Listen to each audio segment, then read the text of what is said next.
Bharuch એસઓજીના PI એવી પાણમિયા અને AH છૈયાના નેતૃત્વ હેઠળની ટીમને એટીએસ ચાર્ટર મુજબ કાર્યવાહી કરવા સૂચના આપવામાં આવી હતી.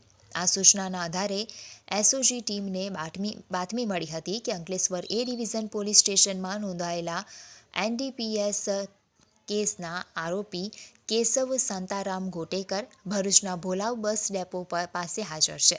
બાતમીના આધારે એસઓજી ટીમે તાત્કાલિક સ્થળ ઉપર પહોંચીને તપાસ હાથ ધરી હતી અને આરોપી કેશવ શાંતારામ ગોટેકરને ઝડપી પાડ્યો હતો.